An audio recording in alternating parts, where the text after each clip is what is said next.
We'll get into it. Troy Aikman is in the middle of trashing the Cowboys defense, and in the middle of his sentence, this happens. Hey, Leighton Vander Esch might need that LASIK surgery. He might have. He might need something else, because Leighton Vander Esch was in the next county during that play. 10-7, though. Dallas is up. Dallas came to play, and look out. Who's that, Miles Boykin? Yes, it is. 38-yard touchdown. All right, and the Ravens do the thing where they dim the lights, and I always think something weird is going on, but that's what they do. Now, missed opportunities. You want to hear something weird going on? Greg Zuerlein missed 3 kicks. This is the Pets' header falling off. Zuerlein, who's been to the Super Bowl, who's been around forever, you've heard of him, and that was after a really dumb penalty on Dallas that moved it back 5 yards. And as Buck pointed out, some of the coaches this year are grateful for the mask because you can't read their lips. Nothing good to read here. But this is the end of the first half. Watch Dalton sling this thing. Come on, Andy. It is a laser 65 yards, and you drafted CeeDee Lamb to go up. Let's replay this. Had a shot. Nate, take me through it. He had a shot. A shot? That was DeAndre Hopkins. He would have came down with it. Or maybe if it was Des Bryant, he would have come down. Who knows? We got to wash off Lamar's visor. At this point, that Dallas Hail Mary might have been the official end of their season. 17-10, third quarter, Lamar waiting. He's like, I think I'll just go to Hollywood Primetime Jet. Smallest guy in the field, drop it in the bucket. Lamar, a really beautiful pass. Brown, things to say afterwards. And then celebrating. The Ravens got it going last night after they scuffled a little bit, back and forth ugly early. In the second half, they rolled over on Dallas. They win 7-5. And a very costumed, covered, safe, and extremely animated Lamar Jackson after the game. Reigning MVP. How'd it feel to be back on the field?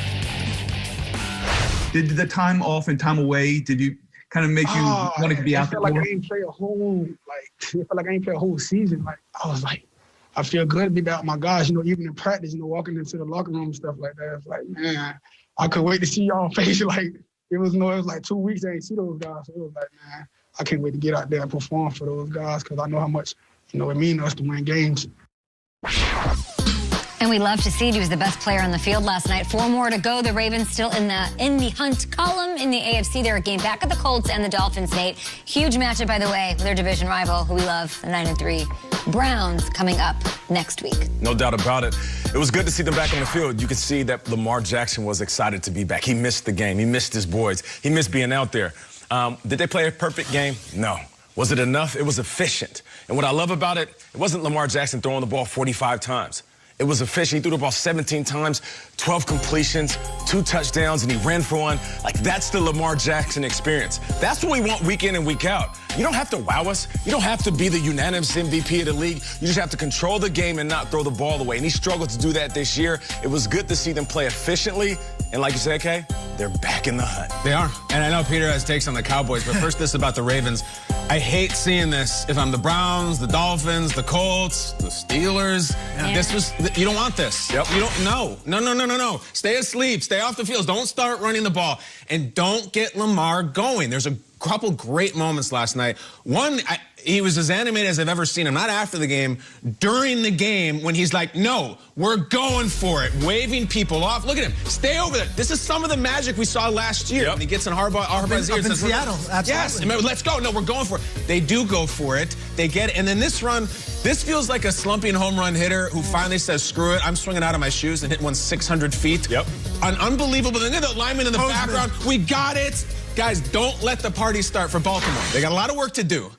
But this is a scary thing, and I think there's been something missing. The last thing I'm going to say, as it pertains to our show, if you follow our show, you know how this goes. Let me show you what's been missing. This is a picture from last year's Ravens. Last year's Ravens on this show. All right, that's 3 different Baltimore Ravens who won the Angry Runs crown. That's Ingram. That's Project Pat Ricard, who's back in the field last night. That's Hayden Hurst, who's not even on the team anymore. They have not had a single submission this year all fall long. Never mind a winner. Okay. They haven't had a damn finalist. Not one, I see where you're going. One. See where you're going. It's ridiculous. That's not what the Ravens are all about. We used to run into Chad Steele, their PR guy, and he would come up to us and be like, all the guys in the locker room are fighting over the angry crown. Never mind the segment or the crown or anything. That was the mentality of the team. Yeah. And that was back last night. I don't like that if I'm the AFC. No, and especially if you're a team that doesn't want to defend the run because they ran all over the Cowboys. Gus? 200-plus yards rushing. Lamar had the 55-yard run, but, like, Gus Edwards was great. J.K. Dobbins, I know he's wearing Ray Rice's old jersey. Like, every time I see it, I'm like, he looks like Ray Rice out there. He's just a scat back. I think he had 10 yards of carry last night. He was fantastic. And yet I have to say, pump the brakes a little bit because the Cowboys are the worst team in football. Yeah, okay. I mean, last night was atrocious. They're 32? That was the Jets are beating the Cowboys. Okay. And at one point, they bring out Zerline, and he misses a field goal, and you're like, all right, well, Greg Zerline, he can miss a field goal here and there. Yeah. He missed 3 field goals last night, and that's not Greg Zerline. That's not what the Cowboys are. They showed over the sidelines at one point, and there's like this masked man, and I'm like, I don't even recognize who that is.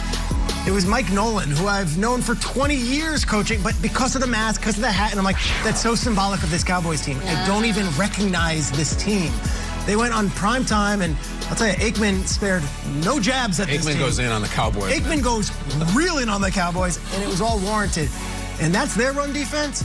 Guess who they're facing on Monday night in less than a week? Facing a Browns defense that absolutely shut down Derrick Henry. So I would say it's great to get it back, and I'm gonna say you're exactly right with that, Kyle, that like it's nice to get out and say, okay, this is what we are, this is how we can play. The Browns can stop the run. This is not something to do a celebration over. You got to really quickly look and say, 48 hours from now, we got to prepare for the Browns because that's the biggest game of the season. Yeah, and the defense looked better, right? It didn't look great, but they had Brandon Williams back for the first time in 3 weeks. That was huge. He's the one who tipped the ball. I know Patrick Queen had the interception, but Brandon Williams has not been out there. He was out there and helped make that big play. They didn't have Matthew Judon out there, guys. They aren't perfect. They didn't have Jimmy Smith out there. This is what I'm talking about, though. If their defense is healthy and at 100, they're as good as any defense in the National Football League. I'd like to see them rely on that defense a little more so we don't have to have Lamar do as much as he might have to do. I don't want to see 2019 or need to see necessarily that offense. This defense needs to get back to form, and I think having Brandon Williams back is huge. Calais, all of that. And Calais, told Jay Glazer yesterday on the Fox pregame show that he's only operating at 85%. If they get close to 100, I have a lot of confidence with a favorable schedule coming up. They better be. Chubb and Hunt coming up. Let's go. I mean, that's the game of the week right now, right? Cleveland, Baltimore. I'm into it. I know. Let's bring in Ian Rappaport. Right before kickoff last night, we did hear that news. It was part of our highlight. Everyone was scratching their heads about Dez Bryant testing positive for COVID-19. I think I know how he feels about it. I follow him on Twitter. How did the Ravens and the league feel, and how did they handle that situation? Yeah, Dez Bryant's Twitter feed became must-read Twittering, or whatever you would say, and just a full, all the emotions for Dez Bryant last night, threatening to quit, saying he couldn't deal with it, and then saying basically like everyone else in 2020, I'm just going to drink some wine and cope, and then later saying, yeah, I'm going to come back, I'm just being smart of it. It was a ride for Dez Bryant, understandably. Okay, here is how it broke down. Here is how this happened. So Dez Bryant, his PCR test run yesterday morning was inconclusive.